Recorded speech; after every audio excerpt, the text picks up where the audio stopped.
ആവശ്യപ്പെടുകയാണ്. അതെ, ഈ ലോകത്തിലേക്ക് ജാതകം എഴുതി ഒരേ ഒരു വ്യക്തി മാത്രമേ വന്നിട്ടുള്ളൂ. അവന്റെ പേരാണ് യേശു ക്രിസ്തു.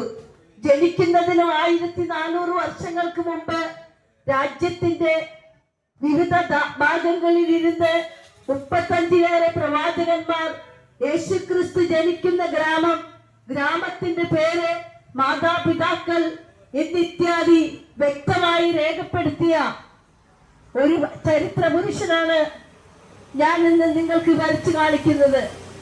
ആ ചരിത്ര പുരുഷൻ ഈ ലോകത്തിലേക്ക് വന്നത് നമ്മൾ ആരും ക്ഷണിച്ചിട്ടല്ല. ദൈവത്തിന്റെ ആഗ്രഹപ്രകാരം ദൈവത്തിൽ നിന്നും അകന്നു പോയ മനുഷ്യനെ, അതേ പാപം ചെയ്ത മനുഷ്യൻ പാപത്തിൽ മൂലം ദൈവത്തിൽ നിന്ന് അകന്നു പോയപ്പോൾ, ദൈവത്തിൽ നിന്ന് അകന്നു പോയ മനുഷ്യനെ ദൈവത്തോട് വീണ്ടും കൂട്ടി യോജിപ്പിക്കുന്നതിന് വേണ്ടി ദൈവത്തിന്റെ മക്കൾ എന്നുള്ള പദവി നൽകി നമ്മളെ മാനിക്കുന്നതിന് വേണ്ടി ദൈവം തന്നെ, അതെ ദൈവം തന്നെ മനുഷ്യനായി ഭൂമിയിലേക്ക് അവതരിച്ചു. ആകാശവും ഭൂമിയും സമുദ്രവും, ആകാശത്തിലും ഭൂമിയിലും സമുദ്രത്തിലും കാണുന്ന സകല ജീവജാലങ്ങളെയും സൃഷ്ടിച്ച അതെ ആ ദൈവം നമുക്ക് വേണ്ടി നമ്മളിപ്പോൾ ഈ ഭൂമിയിൽ നിൽക്കുന്നത്, ആ ദൈവം സൃഷ്ടിച്ച ഭൂമിയിലാണ് നമ്മൾ നിൽക്കുന്നത്. ഭൂമികൾ എന്ന് പറയാൻ ഇഷ്ടം പോലെയില്ല. ഒരു ഭൂമി, ഒരു സൂര്യൻ, ഒരാകാശം, ഒരു ചന്ദ്രൻ, ഇതെല്ലാം സൃഷ്ടിച്ച മനുഷ്യനെ ആണും പെണ്ണും മാത്രമായി സൃഷ്ടിച്ച ഒരു ദൈവം. ആ ദൈവമാണ് മനുഷ്യൻ ദൈവത്തിൽ നിന്ന് അകന്നു പോയപ്പോൾ, പാപം ചെയ്ത് ദൈവത്തിൽ നിന്ന് അകന്നു പോയ മനുഷ്യനെ ദൈവത്തോട് വീണ്ടും നിരപ്പിക്കുന്നതിന് വേണ്ടി നമ്മളെ തേടി ദൈവം മനുഷ്യനായി ഭൂമിയിൽ വന്നു. മാനവ കുലത്തിന്റെ പാപപരിഹാരകനായി, ലോകരക്ഷിതാവായി, ലോകത്തിന്റെ വെളിച്ചമായി ഈ ലോകത്തിലേക്ക് വന്ന ആ രക്ഷകന്റെ പേരാണ് യേശു ക്രിസ്തു. മറ്റൊരുത്തനിലും രക്ഷയില്ല. ആകാശത്തിന് കീഴെ ഭൂമിയുടെ മുകളിൽ രക്ഷിക്കപ്പെടുവാൻ ഒരേ ഒരു നാമമേ ഉള്ളൂ. ആ നാമമാണ് ഏറ്റവും ഉന്നതമായ നാമം. ആ നാമമാണ് ഇന്നേക്ക് 2026 വർഷങ്ങൾക്ക് മുമ്പ് മാനവകുലത്തിന്റെ പാപപരിഹാരകനായി വന്ന ആ യേശു ക്രിസ്തുവാണ് മാനവ ചരിത്രത്തിന്റെ വിധികർത്താവായി നമ്മളെ വിധിക്കുവാനുള്ളത്. അതെ, അവനാണ് മനുഷ്യനെ ആണും പെണ്ണുമായി സൃഷ്ടിച്ചത്. എന്നാൽ ആദിയിൽ ദൈവം ആകാശവും ഭൂമി സൃഷ്ടിച്ചപ്പോൾ, മനുഷ്യനെ സൃഷ്ടിച്ചപ്പോൾ ദൈവം ആത്മാവായ ദൈവമായി അവിടെ പ്രവർത്തിച്ചു. എന്നാൽ പിന്നീട് വന്നത് 2026 വർഷങ്ങൾക്ക് മുമ്പ് യേശു ക്രിസ്തു ഈ ഭൂമിയിൽ ജനിച്ചത് ഒരു കുഞ്ഞായിട്ടാണ്. യേശു ക്രിസ്തു ഏകദേശം 33.5 തിരുവയസ്സ് വരെ ഈ ഭൂമിയിൽ ജീവിച്ചു. എന്നാൽ 33.5 തിരുവയസ്സിന് ശേഷം യേശു ക്രിസ്തുവിനെ കാൽവരി കുരിശിൽ യാഗമായി തീർന്ന യേശു ക്രിസ്തു മരിച്ചിട്ട് അതോടുകൂടി അവസാനിച്ച ഒരു യേശു ക്രിസ്തുവിനെ അല്ല ഞങ്ങൾ ഇന്നിവിടെ നിങ്ങൾക്ക് കാണിച്ചു തരുന്നത്. അതേ ചരിത്രത്തിൽ രേഖപ്പെടുത്തിയ, ചരിത്രത്തിന്റെ താളുകളിൽ രേഖപ്പെടുത്തിയ 35-ലേറെ പ്രവാചകന്മാർ പ്രവചിച്ച, അതേ ഇന്ന ഗോത്രത്തിൽ ഇന്ന ദേശത്ത് യഹൂദിയായിലെ ബെത്ലഹേമിൽ ജനിക്കുമെന്ന് 35-ലേറെ പ്രവാചകന്മാർ വിവിധ സ്ഥലങ്ങളിൽ ഇരുന്ന് എഴുതിയ ആ യേശു ക്രിസ്തു ഈ ലോകത്തിലേക്ക് വന്നിട്ട് അവൻ ചെയ്ത അത്ഭുതങ്ങൾ, അവൻ ചെയ്ത അടയാളങ്ങൾ, അവൻ എത്രയാണ് അത്ഭുതങ്ങളും അടയാളങ്ങളും ചെയ്തതെന്ന് മനുഷ്യനെ അവൻ ദൈവമാണ് എന്ന് മനസ്സിലാക്കി കൊടുക്കാൻ വേണ്ടി മരിച്ചിട്ട് 4 ദിവസമായ ചീഞ്ഞ ഒരു മനുഷ്യന്റെ കബറത്തിൽ ചെന്നിട്ട് ലാസറെ പുറത്തു വരിക എന്ന് വിളിക്കുമ്പോൾ ആ മരിച്ച മനുഷ്യന്റെ ശവശരീരം, ചീഞ്ഞു നാറിയ ശവശരീരത്തിന്റെ അടുക്കൽ ചെന്ന് യേശു ക്രിസ്തു വിളിക്കുന്നു, ലാസറെ പുറത്തു വരിക, പുറത്തു വരിക എന്ന് യേശു ക്രിസ്തുവിന്റെ ശബ്ദം കേട്ട ആ ചീഞ്ഞു നാറിയ സഹോദരിമാർ പറയുന്നു, ലാസർ മരിച്ചിട്ട് ഇന്നേക്ക് 4 ദിവസമായി, നാറ്റം വമിച്ചു, ഇപ്പൊ ശരീരം പുഴുവായിട്ടുണ്ടാവും എന്ന് പറഞ്ഞ ശരീരത്തിന്റെ അടുക്കൽ ചെന്ന് യേശു ക്രിസ്തു വിളിക്കുന്നു, ലാസറെ പുറത്തു വരിക എന്ന്. മരിച്ച് 4-ാം ദിവസം യേശു ക്രിസ്തു വിളിച്ച വിളിയിപ്പൻ ആ ലാസർ എന്ന മനുഷ്യൻ മരിച്ചിട്ട് 4 ദിവസമായ ആ മനുഷ്യൻ ജീവനുള്ള മനുഷ്യനായി ഈ ഭൂമിയിൽ ജീവിച്ചു എന്ന് വിശുദ്ധ തിരുവെഴുത്തിൽ രേഖപ്പെടുത്തിയിരിക്കുന്നു. അങ്ങനെ ആകാശത്തെയും ഭൂമിയെയും സൃഷ്ടിച്ച ദൈവം അവൻ തന്നെയാണ് ദൈവം എന്ന് മാനവ കുലത്തിന് ഈ ഭൂമിയിൽ ജീവിച്ചിരിക്കുന്ന അന്നത്തെ കാലത്ത് യേശുക്രിസ്തുവിന്റെ കൂടെ നിന്നവരും യേശുക്രിസ്തുവിന്റെ അയൽ ഗ്രാമത്തിലും ഉള്ളവരായ ജനങ്ങളെ അറിയിക്കുന്നതിന് വേണ്ടി അവൻ അത്ഭുതങ്ങൾ പ്രവർത്തിച്ചു. മരിച്ചവരെ ഉയർപ്പിച്ചു, കണ്ണ് കാണില്ലാത്തവർക്ക് കാഴ്ച കൊടുത്തു, കുഷ്ഠരോഗികളെ സുഖപ്പെടുത്തി, 5 അപ്പം കൊണ്ട് 5000 പേരെ പോഷിപ്പിച്ചു. അതെ, ഇത്രമാത്രം അത്ഭുതം ചെയ്തവൻ, മാനവ കുലത്തിന്റെ പാപപരിഹാരകനായി വന്നവൻ അവൻ മാത്രമാണ് ഈ ലോകരക്ഷിതാവ്. അവനാണ് പറഞ്ഞത്, ഞാൻ ലോകത്തിന്റെ വെളിച്ചമാകുന്നു, എന്നിൽ വസിക്കുന്നവൻ ഇരുളിലല്ല, എന്നെ അനുഗമിക്കുന്നവൻ അവൻ വെളിച്ചത്തിലാണ് നടക്കുന്നതെന്ന്.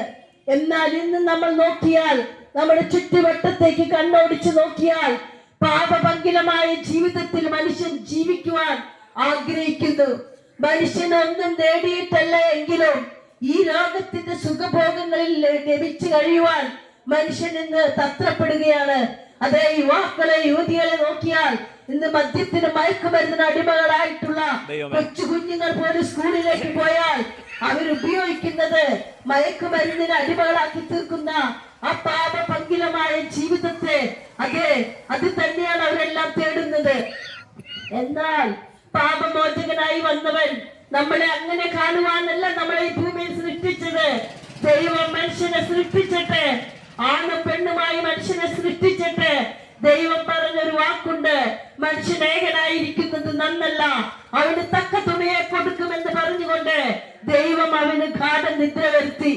ആദ്യം ദൈവം സൃഷ്ടിച്ച മനുഷ്യനെ ഗാഢനിദ്ര വരുത്തിയതിനു ശേഷം അവന്റെ വാരിയിൽ എടുത്ത് ആദ്യത്തെ ഓപ്പറേഷൻ ഈ ഭൂമിയിൽ ചെയ്തത് ദൈവമാണ്. അതേ, മനുഷ്യന്റെ വാരിയിൽ എടുത്ത് അവന് തക്ക തുണിയെ കൊടുത്ത് ദൈവം അവന്റെ മുമ്പിൽ സ്ത്രീയെ നിർത്തിയിട്ട്, നിങ്ങൾ ഭൂമിയിൽ പെറ്റി പെരുകി നിറഞ്ഞ് വാഴുവിനെന്ന് പറഞ്ഞ് അനുഗ്രഹിക്കുന്ന ഒരു ദൈവത്തെയാണ് നമുക്ക് വിശുദ്ധ തിരുവെഴുത്തിൽ കാണുവാൻ സാധിക്കുന്നത്.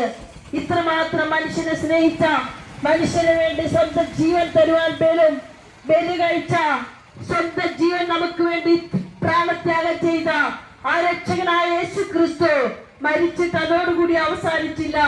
അവന്റെയും മരണം മരിച്ചതിന് ശേഷം 3-ന്റെ അവൻ ഉയർത്തെഴുന്നേറ്റു. ഇന്നും ജീവിക്കുന്നു, ഇന്നും പ്രവർത്തിക്കുന്നു, ഇന്നും വിളിച്ചാൽ വിളി കേൾക്കുന്ന ഇഷ്ടം പോലെ ദൈവങ്ങളില്ല. കാരണം ഒരു കാര്യം മനസ്സിലാക്കണം, ആകാശം ഒന്നല്ലേ ഉള്ളൂ, ഭൂമി ഒന്നല്ലേ ഉള്ളൂ, സൂര്യൻ ഒന്നല്ലേ ഉള്ളൂ, ചന്ദ്രനും ഒന്നേ ഉള്ളൂ. ഇതെല്ലാം സൃഷ്ടിച്ച, ജീവനുള്ള, വിളിച്ചാൽ വിളി കേൾക്കുന്ന ഒരു ദൈവമേ ഉള്ളൂ. ഇതെല്ലാം സൃഷ്ടിച്ച ദൈവം എന്തിനു വേണ്ടി സൃഷ്ടിച്ചു? മനുഷ്യൻ ഇവിടെ വസിച്ച് ദൈവത്തെ ആരാധിച്ച് ദൈവത്തെ അറിയുന്ന മക്കളെ വളർത്തി അങ്ങനെ അനുഗ്രഹിക്കപ്പെട്ട ജീവിതം നയിക്കുവാൻ വേണ്ടി ദൈവം അനുഗ്രഹിച്ച് സൃഷ്ടിച്ച മനുഷ്യൻ. എന്നാൽ ഇന്ന് അവൻ പാപത്തിന്റെ പിറകെ ഓടുമ്പോൾ താൽക്കാലിക സുഖത്തിന് വേണ്ടി, നൈമിഷിക സുഖത്തിന് വേണ്ടി പാപത്തെ വെള്ളം പോലെ വലിച്ചു കുടിക്കുന്ന മനുഷ്യൻ ഒരു കാര്യം ചിന്തിക്കണം. എത്ര വലിയ പ്രമാണിയായാലും, എത്ര വലിയ ഉന്നതനായാലും നമ്മുടെ ജീവിത ദൃശ്യമാണ്.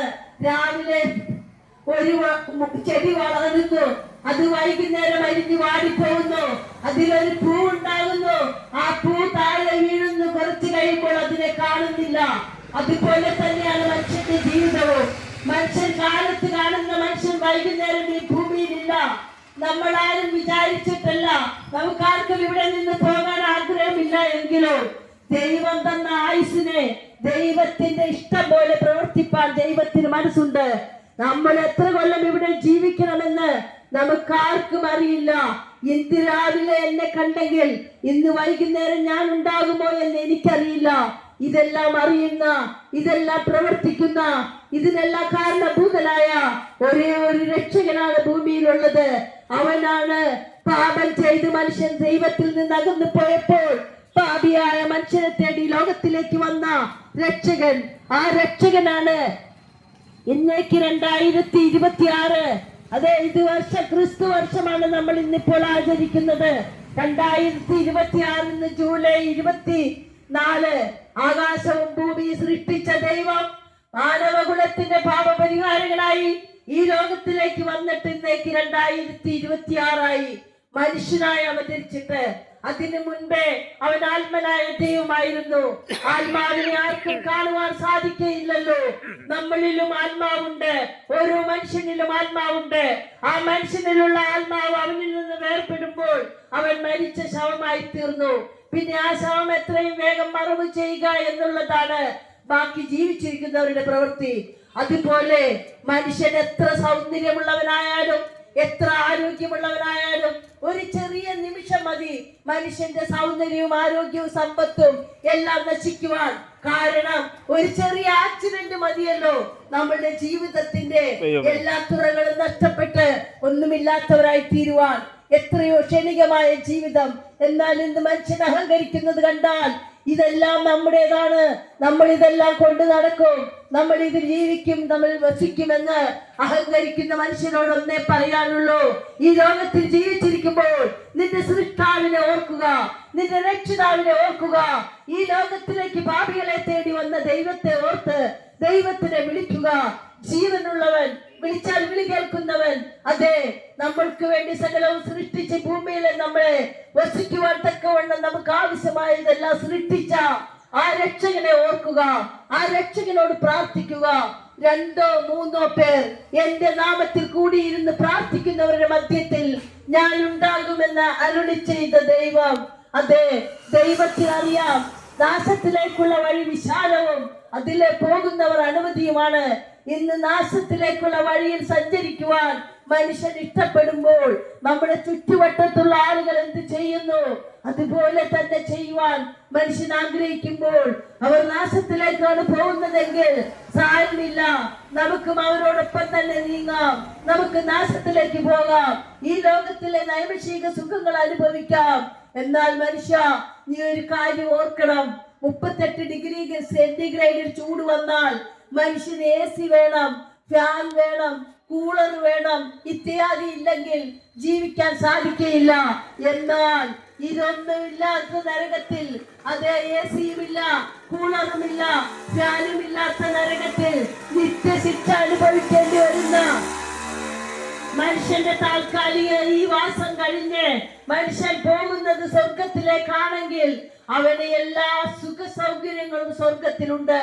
എന്നാൽ നരകത്തിലാണെങ്കിൽ കെടാത്ത തീയും ചാകാത്ത പുഴുള്ള നരകത്തിൽ അത് 1 വർഷമല്ല, 100 വർഷമല്ല, കോടാനുകോടി അനന്തകോടി വർഷം ഒരിക്കലും അവസാനിക്കാത്ത ആത്മാവിനെ നമ്മുടെ ഉള്ളിൽ നിവേശിപ്പിച്ച നമ്മുടെ രക്ഷകനായ കർത്താവ് യേശു ക്രിസ്തു, അവൻ ഇന്നും ജീവിക്കുന്നു, അവൻ ഇന്നും പ്രവർത്തിക്കുന്നു, അവൻ ഇന്നും വിളിച്ചാൽ വിളി കേൾക്കുന്ന ദൈവമാണ്. നമ്മൾ ഒരാൾക്ക് ഒരു ആക്സിഡന്റ് ഉണ്ടായാൽ, അയാളുടെ രക്തം നഷ്ടപ്പെട്ടു പോയാൽ അയാൾക്ക് രക്തം കൊടുക്കണമെങ്കിൽ അവിടെ ആശുപത്രിയിൽ ചിലപ്പോൾ ഒരു രോഗിയുടെ കൂടെ കൂട്ടിനിരിക്കുന്ന ആളായിരിക്കാം. ഒരു പക്ഷേ പെട്ടെന്ന് അത്യാവശ്യം രക്തത്തിന് വേണ്ടി അയാൾ മുന്നേ കൊടുക്കുവാൻ തയ്യാറായി മുന്നോട്ട് വരുമ്പോൾ നമ്മൾ മനുഷ്യൻ ഏതാണെന്ന്, അയാൾ ഏത് കുടുംബത്തിൽപ്പെട്ടവനാണെന്നോ അയാൾ ഏത് വലിയ ഗോത്രത്തിൽപ്പെട്ടവനാണെന്നോ അന്വേഷിക്കില്ല.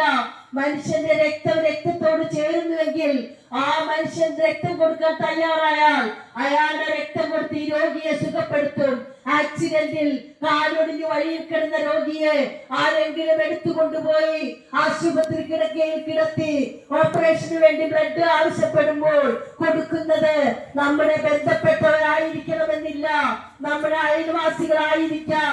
അവൻ ഇന്ന ജാതി എന്നോ ഇത് ഗ്രൂപ്പ് ശരിയായാൽ അവന്റെ രക്തം മറ്റൊരാൾക്ക് ചേരുമെന്ന് കണ്ടാൽ ഡോക്ടർമാരോ ഇത് ശരിയാണ്, ഈ രക്തം ഉപയോഗിച്ച് ആരോഗ്യം രക്ഷപ്പെടുത്താമെന്ന് ചിന്തിക്കുന്നത് പോലെ ദൈവത്തിന് മനുഷ്യനെ പാപിയെ സ്വർഗത്തിലേക്ക് കൊണ്ടുപോകുന്നതിന് വേണ്ടി മാനവകുലത്തിന്റെ പാപപരിഹാരകനായി വന്ന യേശു ക്രിസ്തു ഇന്നും ജീവിക്കുന്നു. സത്യം മനസ്സിലാക്കണം, സത്യം ഒന്നേ ഉള്ളൂ, ഇഷ്ടം പോലെ സത്യമില്ല. സത്യത്തിൽ നിന്നാൽ, സത്യത്തിൽ വിശ്വസിച്ചാൽ നിത്യജീവൻ അവകാശിയായി തീരും, ഇല്ല എങ്കിൽ നിത്യ നരകത്തിന് അവകാശിയായി തീരും. യേശുക്രിസ്തു മരിച്ചുയർത്തെഴുന്നേറ്റിട്ട് ശിഷ്യന്മാരോട് വേറെ ഒന്നും പറഞ്ഞില്ല.